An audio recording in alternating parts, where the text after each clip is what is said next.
అక్కడే అదే నల్గొండ జిల్లాకు సంబంధించినటువంటి ఎవరైతే అభిషేక్ నాయక్ అనే ఒక అబ్బాయి ఉన్నాడు, నిన్న ఒక మీడియా ఛానల్కి ఇచ్చినటువంటి ఇంటర్వ్యూలో కూడా ఆయన చెప్పడం జరిగింది. నిజంగానే మంగ్లీకి ఇవన్నీ తెలియదు, ఈయననే ఎవరైతే వాళ్ళ తమ్ముడు ద్వారా చిన్నగా అప్రోచ్ కావడం, చిన్నగా అప్రోచ్ అయ్యి ఆయన వాళ్ళ పేరును వాడుకున్నాడు. కానీ ఆయన బాజాప్తా చెప్తా ఉన్నాడు. ఆయనకు సంబంధించినటువంటి కూడా 10 కోట్లు 14 కోట్ల వరకు పోయినాయని చెప్పినటువంటి సందర్భాలు కూడా కనిపిస్తూ ఉన్నాయి. అక్కడ ఉన్నటువంటి ఎవరైతే బాధితుడు ఆయన కూడా చెప్తా ఉన్నాడు మంగ్లీకి సంబంధం లేదని. ఇట్లాంటి సమయంలో ఎట్లా చూడొచ్చు ఈ విషయాన్ని? నీకు నేను ఎట్లా తెలుసు? మీడియా ద్వారా, దాని తర్వాత సంపతన ఉద్యమాలు, దాని తర్వాత నేను నీ క్యాస్ట్ అని మొత్తం అందరికి తెలుసా? అంతే కదా. నిజంగా ఉంటానా అబద్ధంగా ఉంటానా నీకు తెలుసు కదా. అనేక కార్యక్రమాలలో చూసింది కదా. అంతగా ఉన్నదా? మీరు బర్త్డే పార్టీ పెట్టుకున్నప్పుడు మీ బర్త్డే పార్టీలో ఏం దొరికింది? గంజాయి దొరకలేదు, నీకు తెలియదా? ఎవరు వచ్చిండ్రు? మధు వచ్చింది, నీకు తెలియదా? మధుయే కదా ఉంది. దాని తర్వాత పార్టీలో కూడా మధుయే కదా.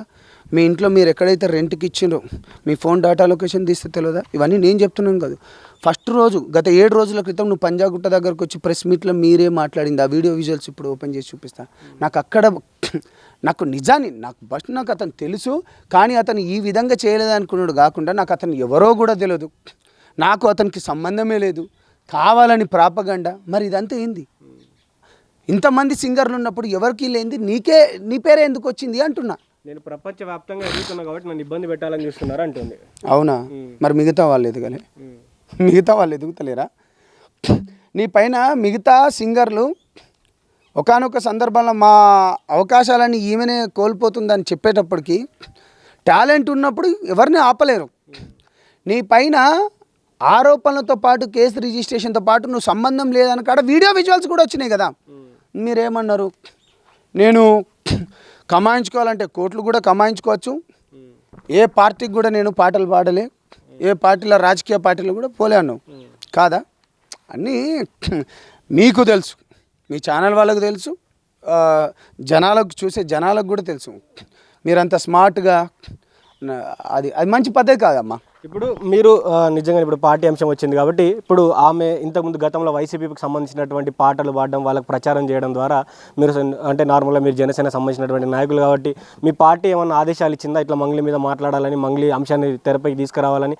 అంటే ఒక బంజారా బిడ్డని మీరే ఒక బంజారా నాయకుడిగా మీరు ఒక టార్గెట్ చేయాలని ఇట్లా ఏమన్నా మీకు ఏమైనా అంశాలు ఏమైనా వచ్చినాయి తెరపైకి? తమ్ముడు, నువ్వు కొత్త తెరకు తీసినావు, ఇప్పుడు నువ్వు రాజకీయం గురించి తీసినావు.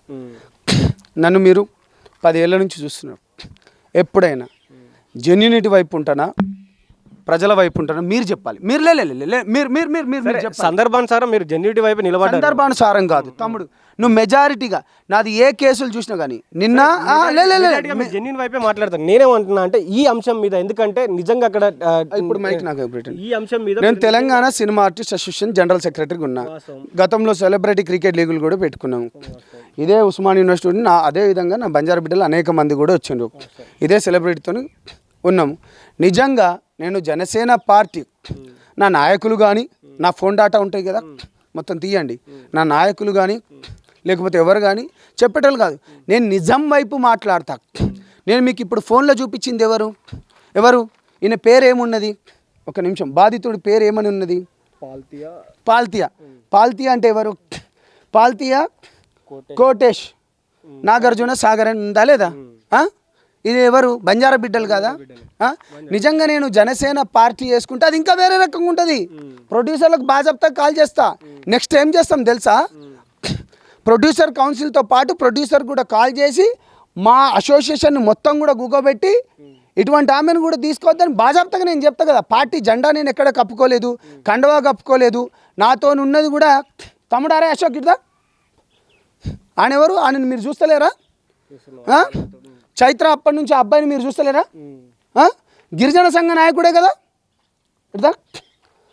ఇతను ఎవరు? ఇటువంటి బిడ్డలను మేము ఎందుకు చేస్తున్నాం? నీతి నిజాయితీ ధర్మం గురించి కొట్లాడే వాళ్ళని కాపాడాలి మేము. ఎందుకంటే ఒక గిరిజన బిడ్డ కదా. నేను నిజంగా ఒక జనసేన పార్టీ జెండా వేసుకొని నేను చేస్తానేమో అది వేరు. నేను జనసేన తనే ఇంటర్వ్యూలో కూడా అన్నది ఏమన్నది? నేను కమాయించుకోవాలంటే కోట్లు కమాయించుకునేదాన్ని, లేకపోతే నేను ఏ రాజకీయ పార్టీకి నేను సపోర్ట్ చేయలేదు, రావాలి కావాలి ఫ్యాన్ కావాలని పాట పాడింది నువ్వే కదా. నేను ఎక్కడైనా జనసేన జెండా వేసుకున్నానా? మా రాజకీయ నాయకులు అసలు మా థాట్ కూడా ఉండదు మా రాజకీయ నాయకులకు అట్లా చేయాలని. ప్యూర్లీగా నేను ఒక బంజారా బిడ్డ, నేను ఒక లంబాడి బిడ్డ, నేను ఒక లకీసా బంజారా వారసుని, నేను సేవాలాల్ మహారాజ్ వారసుని, ఒక హాతీరామ్ మహారాజ్ వారసుని. నేను క్లియర్గా చెప్తున్నా, మెయిన్గా రావడానికి నాకు ఒకటి ట్రిగ్గర్ అయింది. నా జాతి బిడ్డలకు ఇక్కడ చాలా అన్యాయం జరిగింది. నా జాతి బిడ్డలతో పాటు అనేక మంది పేద బిడ్డలకు అన్యాయం అయింది. ఇది సహించరాని నేరం. ఇలా హేమ గారు తీసుకున్నారా లేదా, రేవ్ పార్టీలకు పోయిందా, అటెండ్ కానప్పుడే మీరు ఇట్లా తీసుకున్నావు. మరి మంగ్లీ గారు మాట్లాడుతూ ఇవాళ అనేక మంది నా బంజారా బిడ్డలకు ముఖ్యంగా చెప్తున్నా, మా కాయింకే రోజు కతో आज तार भ्यानेर गुరించి तमार गुరించి आयकन के तमहनु के काही एक बात के पछ दुसरे बेटीर सदा तम नाम काढी काही श्रीमुखर गुరించి कसन बातें करनो ई छोरी श्रीमुखर गुరించి कसन करनो और काम ఈ కన్నయ్య आयक और काम वो काही को करलेరు काही. ఇప్పుడు నీ చెల్లెలే మీ ఇంట్లో ఆడబిడ్డలా నీకు ఆ మాత్రం ఇంగిత జ్ఞానం లేదా, నీకు సొయి లేదా, నీకు బుద్ధి జ్ఞానం ఉండాలి కదా. నువ్వు ఇంకో ఆడబిడ్డ పేరు ఎందుకు ఎట్లా తీసుకొస్తారు మీరు? స్త్రీముఖి మీద క్రష్ ఉన్నదని, లేకపోతే ఆ అమ్మాయి పైన ఎందుకు తీసుకురావాల్సిన అవసరం ఉంది? ఎలిగేషన్స్ ఎవరిపైన? మీ పైన. మీరు ఏమన్నారు? మధుకు నీకు సంబంధం లేదన్నారు కదా, మధుకు నీకు సంబంధం లేదన్నారు కదా. నేను చెప్పట్లేదు, ఇది మీరు పంజాగుట్ట పోలీస్ స్టేషన్ దగ్గర పెట్టిన దాని గురించి అంటున్నా నేను. మీరు ఇటువంటి అబద్ధాలు ఆడకండి. మళ్ళీ నాకు కాల్ చేసి మీ పైన ఎలిగేషన్స్ వచ్చినాయి మీరు ఎట్లా కడుక్కోవాలంటే ఎంత స్మార్ట్గా నాకే కాల్ చేసి అన్న మీరు నాకు మద్దతుగా ఉన్నా అంటే ఏం అంత ఎర్రివేదమని కనిపిస్తున్నానా? ఇది తప్పు, ఇది పద్ధతి కాదు. కొంత బంజారా సమాజం ఎవరైతే మంగ్లీ వైపు నిలబడతా ఉన్నారో వాళ్ళు మిమ్మల్ని బంజారా ద్రోహులుగా అంటున్నారు. నిజంగానే కొంతమంది ఎవరైతే ఆమె తరపున నిలబడి ఆమె తరపున ఇప్పటికీ వాదిస్తూ ఉన్నారు కొంతమంది, వాళ్ళు మిమ్మల్ని బంజారా ద్రోహులు అంటున్నారు. ఎందుకంటే అక్కడ న్యాయ నిర్ణేతలు ఇంకేం అసలు ఏం డిసైడ్ కాకముందే మీరు పోయి ఎట్లా కౌన్సిల్లో పోయి కంప్లైంట్లు ఇస్తారు, ఎట్లా ఒక ఆడబిడ్డ పైన గిరిజన బిడ్డ పైన ఇట్లా దాడులు చేస్తారని కూడా వాళ్ళు అడుగుతూ ఉన్నారు. దీనికి మీ సమాధానం ఏంటి? కేసు నేను పెట్టినా లేకపోతే మిగతా వాళ్ళు పెట్టినా, బాధితులు బంజారా బిడ్డలో నేనేమైనా ఉసుగొలిపిన్నా, తెలివి ఉండాలి, బుద్ధి ఉండాలి.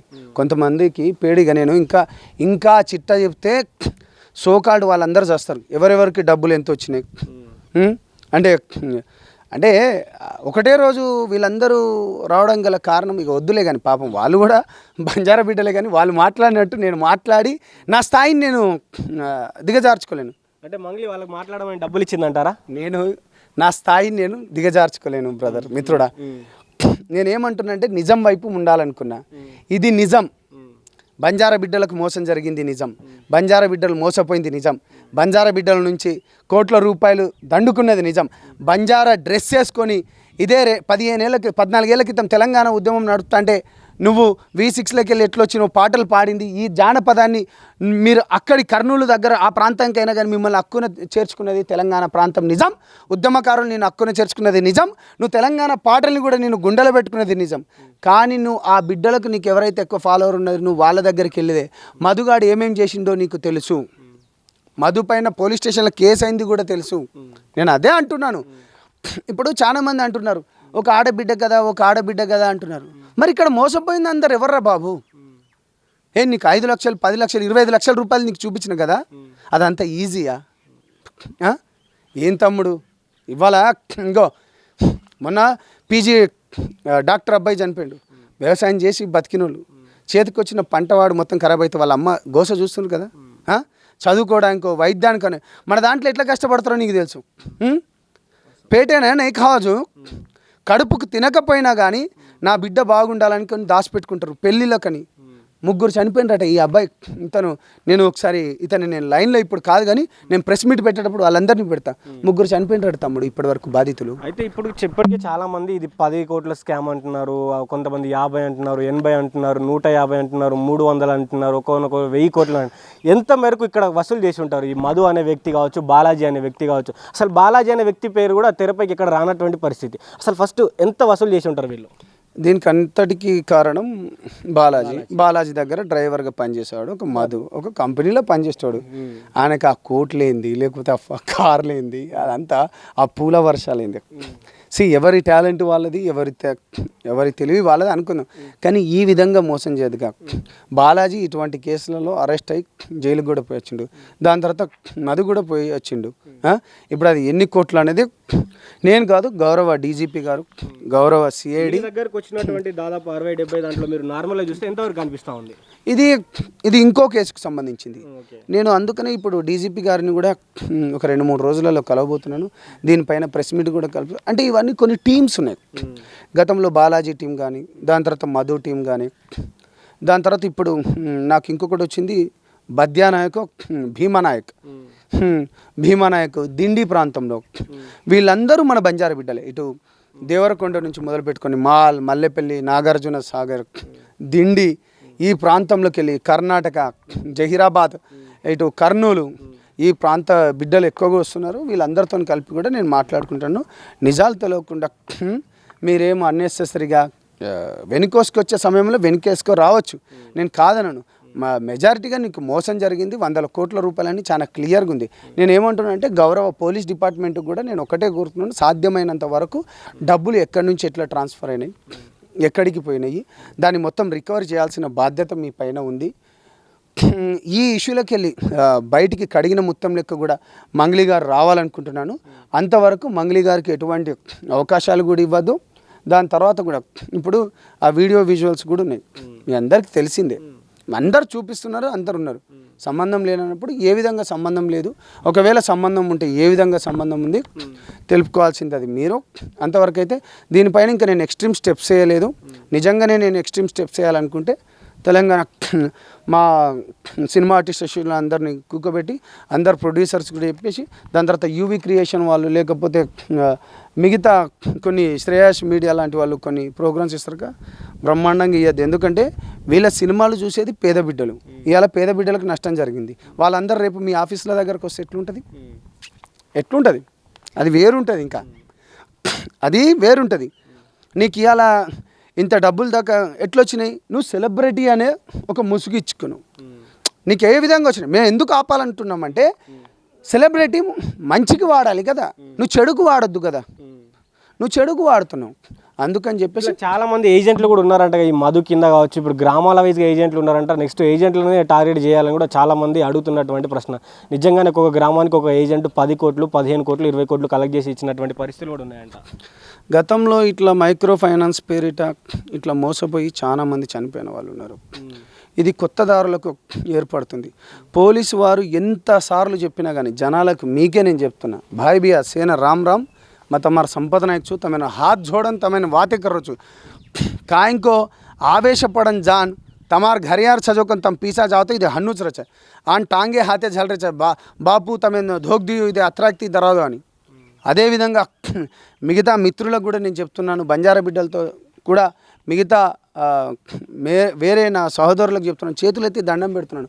మేము అనేక సందర్భంలో అనేక విషయంలో మొత్తుకుంటున్నాం, పోలీసు వాళ్ళు కూడా మొత్తుకుంటున్నారు, ఇట్లా ఫ్రాడ్ జరుగుతుంది, 10% దానికనో 20% దానికనో చెప్పి మీరు మోసపోకండి, దాని తర్వాత డబ్బులు రావు, వాడేం చేస్తాడు, కేసులు అయితే కేసులు అయిన తర్వాత వాడు జైలుకు పోతాడు, దాని తర్వాత ఇది కొన్ని సంవత్సరాల దాకా ఇది ఇట్లా సాగుతుంది, కొన్ని రోజుల తర్వాత ఇది చల్లబడుతుంది, ఏదో కొంచెం తృణమో ప్రణమో నీకు కూడా విసుగు వచ్చేస్తుంది, నీ ఆమె వచ్చిన దాంట్లో 10 రూపాయలు ఇచ్చిన దాంట్లో 5 రూపాయలు వచ్చిందంటే ఇట్లా ఎందుకు మేము మా జీవితాలను నష్టపోయి. ఇప్పుడు మీరు అన్నారు పార్టీ గురించి తీసేటప్పుడు, మీరు మీ పార్టీ గురించి అనేటప్పుడు, నేను తెలంగాణ పీక్ మూమెంట్లో ఇక్కడ పని చేసినాను, 100 కేసులు అయినా తెలంగాణ గురించి కొట్లాను. పవన్ కళ్యాణ్ గారితో ఎందుకు పని చేస్తాను నేను? నాకేం అవసరం? మీరు ఇప్పుడు గత 15 ఏళ్ళ నుంచి చూస్తాను, నేను ఇదే మైకుల ముందు మొత్తుకుంటున్నా, ప్రజల ఇష్యూస్ పైన మొత్తుకుంటున్నా, నేను గిట్నే ఉన్నా. ఒకటి నీతి నిజాయితీ ధర్మం వైపు ఎక్కడో కొంచెం ఉంటుంది, ఎవడో ఒకడు మా తల్లిదండ్రులు నేర్పింది అది, కాబట్టి దాని గురించి ప్రయాణం చేస్తున్నా. సో దీనిపైన నేను చెప్పేది ఏంటంటే, మంగ్లీ గారు మీరు అడిగిన దానికి ఎవరైతే మధ్యలో మీడియేటర్స్ ఎవరైతే ఉన్నారో పట్టుకోవాల్సింది ఎవరు? పోలీస్ శాఖ వాళ్ళు. పోలీస్ శాఖ మేమేందంటే ప్రజలను మేల్కొల్పే స్థాయిలో, అంటే మేము ఆ దిశగా ఉన్నాం కాబట్టి మేము అదే చేస్తాం. కంప్లైంట్ వచ్చినప్పుడు నిజ నిర్ధారాలు బయటికి రావడం, ఇవాళ మధును ఏకాకి లెక్క చేసి, లేకపోతే ఈ సీక్వెన్స్ నీకు కనిపిస్తున్నాయి. ఇక గత వీడియోలు చూడండి, ఈ వీడియోలు చూడండి, మీరు కూడా ఒక బంజారా బిడ్డని, మీ అందరికీ తెలిసిన విషయమే. సో నేను ఏమంటున్నా అంటే, నిజాలు బయటకు వచ్చే వరకు, నిజ నిర్ధారణ బయటకు వచ్చే వరకు మంగ్లీ గారికి ఎటువంటిది ఇవ్వద్దు. గతంలో ఎంత పెద్దోడు తప్పు చేసినా అడిగినాం, రైట్? సో నేను అనేది ఒకటే, నీతి నిజాయితీ వైపు ధర్మం వైపు నిలబడదాం. బంజారా బిడ్డలతో పాటు అనేక మంది బిడ్డలు ఇక్కడ మోసపోయిన కాబట్టి వాళ్ళకు సపోర్ట్గా ఉండాలని కోరుతూ నేను మీ సంపత్ నాయక్. థ్యాంక్ యూ మిత్రులారా.